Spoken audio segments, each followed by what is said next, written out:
Hey everybody, this is Teresa. Today I'm making what we usually make around Thanksgiving or Christmas, but I was thumbing through my cookbook today and I saw the recipe and I'm gonna make them because I'm craving them. They're called caramel Snickerdoodle bars, and I get them out of the Taste of Home 2015 annual cookbook, and I will go over the ingredients with you and I'll list them in the description box. Okay, first we have to make the crust. We need to preheat the oven to 350, and you need a 13 by 9 pan. You can line it with parchment paper. I just greased mine.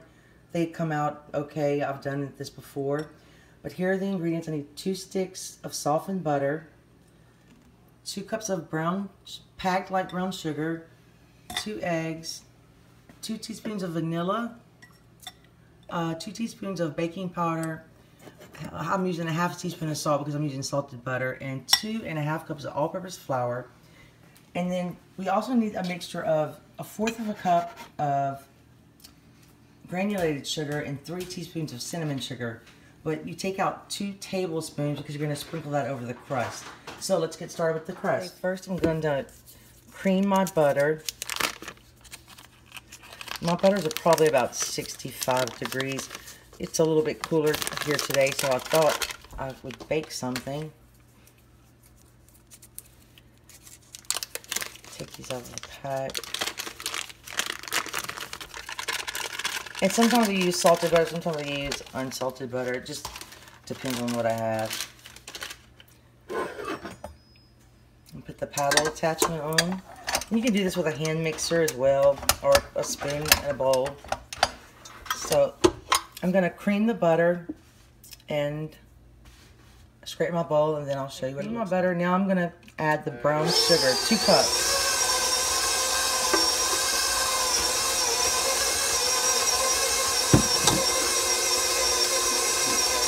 And I'm going to cream these together, and I'll bring you butter and sugar. I had to cream it for quite a few minutes because my butter was a little bit firm, I believe.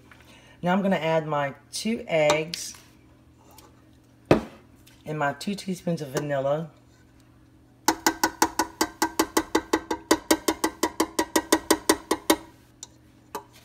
See if I can get that out.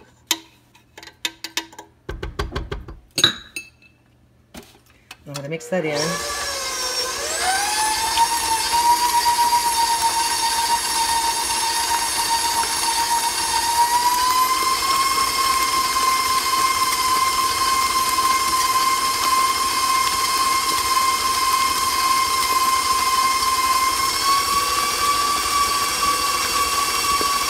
You want it nice and creamy before you add your flour.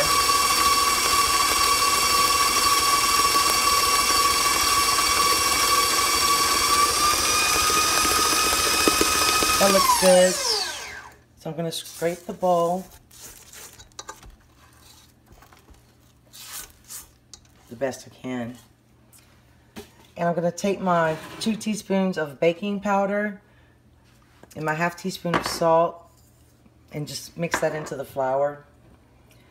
And then it says to add the flour a little bit at a time.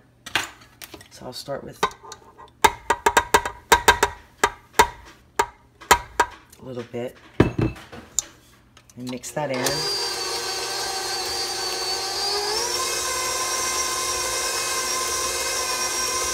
This recipe is really sweet.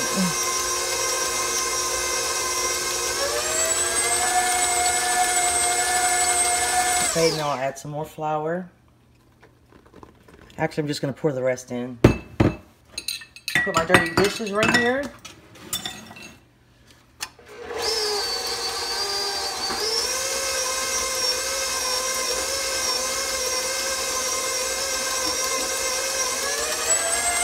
Whoops. It's a pretty thick batter.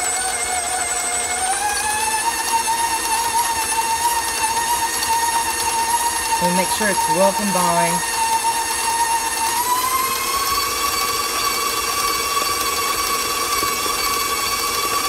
That looks good. And I'm going to move you over and show you how to put it in the pan. Spread it into a 13 by 9 pan. And it's pretty thick, so it's a little bit hard to spread.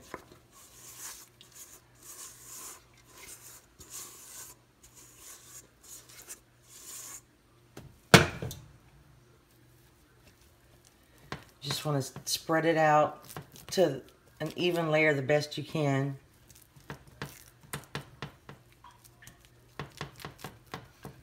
And then after you spread it, you're going to take the 2 tablespoons of the cinnamon sugar mixture, and we're going to sprinkle it on top of the crust, or dough, whatever you want to call it.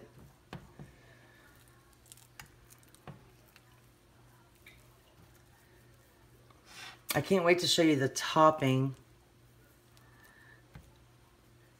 It's really good. This is kind of hard to spread, actually. To get it even, I'm going to have to use my fingers a little bit, I believe.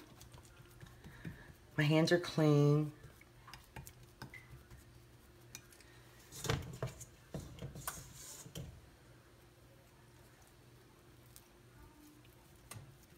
I'm going to take my cinnamon sugar and just sprinkle it on top. And then you want to bake this for about 25 to 30 minutes, like I said, at 350, until the edges are a little golden brown. And then once you take it out, we're going to have to let it cool completely. And once I take it out, I'll show you what it looks like. And we'll go from there. So I'm going to put it in the oven, and I'll be back in about 30 minutes. Okay, now I'm going to pull it out of the oven. Mine actually baked for about 40 minutes.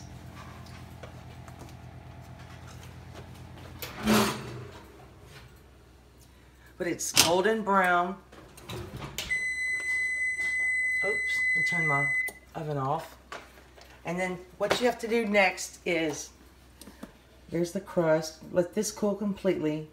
And then the next step will be, once it cools, we're going to take 2 cans of dulce de leche and spread that on top. So I'm going to let this cool, and then I'll bring you back. Okay, while my crust is cooling, I wanted to go ahead and get started with this is going to be the top layer on top of the dulce de leche. And you need 12 ounces of white chocolate. And I'm going to chop this. You need 1/3 of a cup of heavy cream and a tablespoon of Caro syrup, corn syrup. And I'm just going to chop this up. Actually, I could probably just break it. And you're going to melt this in a saucepan. And you want to, I'm going to go ahead and do that because you want it to cool a little bit before you put it on the top. And that's probably good. Just throw this in my pan.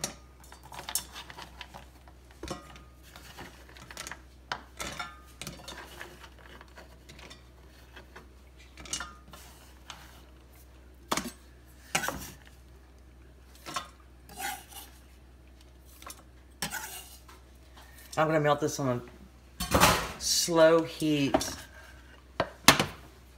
My hands. So I'm just going to add my heavy cream and my corn syrup.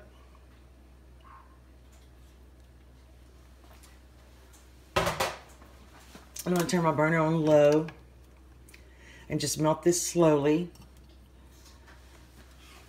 And once it starts melting, I'll show you what it looks like.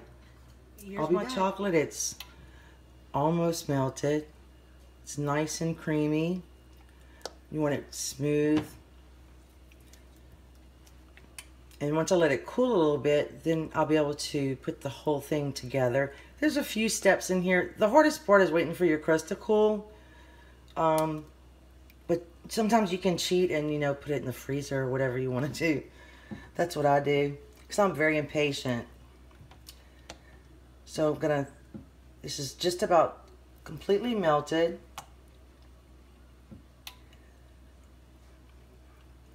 So I'm gonna turn my burner off and then stir to make sure it's completely melted in.